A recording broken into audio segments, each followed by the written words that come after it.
So I've been having a discussion in the comments under Professor Anton's videos with Piro314, and it's so difficult to parse the difference between my own perspective and Piro's, because we agree on so much.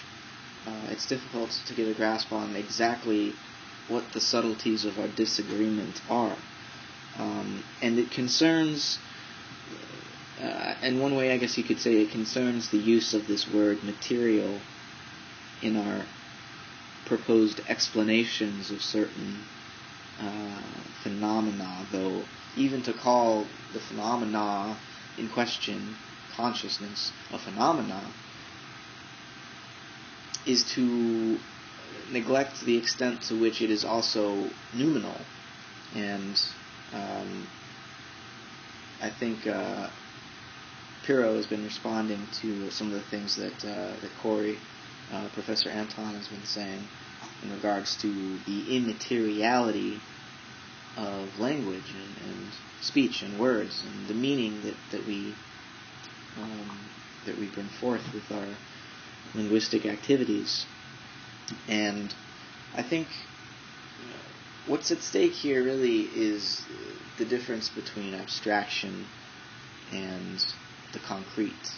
And it's very easy to commit what A.N. Whitehead called the fallacy of misplaced concreteness when you're talking about consciousness. Because in one way, consciousness is the most concrete thing you could ever imagine. It's your very existence in and of the world. But in another way, there is nothing harder to grasp than consciousness. It's pretty well established, or at least most people agree, it's not a thing. Piro and I certainly agree that it's not a substance. But Piro wants to say that consciousness is the brain, that it emerges out of a material, physiological, chemical process going on within the skull. And I want to say that this is too abstract a conception of consciousness, because when you take the phenomenological perspective, you don't really want to talk about consciousness. You want to talk about intentionality. And intentionality is a word to describe the way we as beings in the world are always directed toward that world. So that our being is not reducible to, our skin-encapsulated bodies, but is in fact constantly going beyond itself. To exist is literally to stand out of, to be more than what you are, materially speaking.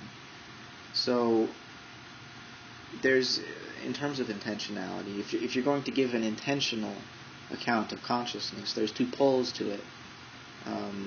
There is that which is doing the perceiving and that which is perceived. And there's really a third element involved here, which is the perceivableness itself. But when we try to just reduce consciousness to the brain, what we're doing is taking an abstraction, or we're taking a perceived object and abstracting it from its spatio-temporal surroundings. And we're saying that that's where consciousness is. When really part of what consciousness is not just a perceived object, but the act of perceiving itself. And so I think David Chalmers' Hard Problem is pointing out exactly this problem, which is the inadequacy of any explanation or attempted explanation of consciousness which refers only to material objects or processes. Because what we're really after here is not something localizable in space and time. It's immaterial. That doesn't mean it's some sort of a substance floating atop the material body. When we say that consciousness is immaterial, it doesn't mean that it's an immaterial object of some sort. that's pre-given and existing, like we talk about the objective material world being pre-given. Consciousness is prior to that whole abstract conception of an exterior world that we relate to as subjects. And to avoid the sort of substance dualism that Descartes instituted, and that's still so prevalent in the philosophy of mind. To avoid this, we've got to be careful with our language. We've almost got to invent a new language. Because the subject-object structure, as I've said in so many of my videos, is built into our very grammar. And so to talk about intentionality, the way in which we are always already in a world that we care about, that we aren't isolated subjects, that we don't have to come to know a world that we began separate from, but instead that, in getting to know the world, we're getting to know ourselves, because our very selves are that clearing in which the world emerges. And doing phenomenology requires being poetic in the sense of creating new ways of speaking, laying down new paths in walking, and so it can be difficult to get the hang of this, because to understand consciousness and get around the hard problem, as Chalmers has outlined it, we've literally got to change the way we think and change the way we are in the world,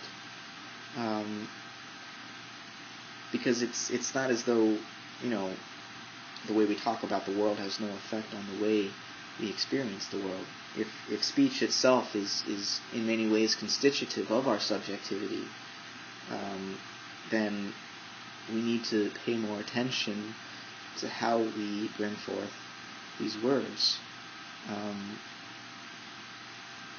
because they end up, in large part, determining what that world then becomes for us. So,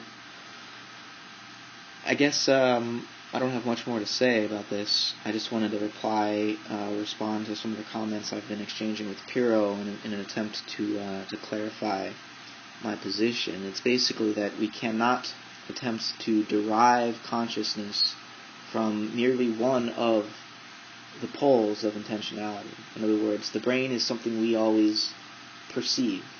It's a perceived thing, and whenever you talk about a perceived thing, there's also this process of perceiving going on. And it's easy to reflect upon this process, to slacken the intentional threads, as Merleau-Ponty puts it. But that doesn't mean we've broken them, and that there is actually an object out there and a subject in here. And certainly not that we could, in referring to an object out there, pretend to explain a subject in here. When we talk about the brain, we're talking about a perceived object that only exists in relation to our act of perceiving it. And so the brain in question is also has an inside out, not just an outside. The inside out is the perceiving going on in the living being whose brain that is. And if we don't take both of these poles of the intentional process into consideration, we risk committing the fallacy of misplaced concreteness. So hopefully that sums up where I was coming from. And I look forward to hearing back from Piro, because as I said, we agree on so much that it's difficult, but I think very rewarding to actually parse out what it is exactly that we're disagreeing about. So thanks for listening.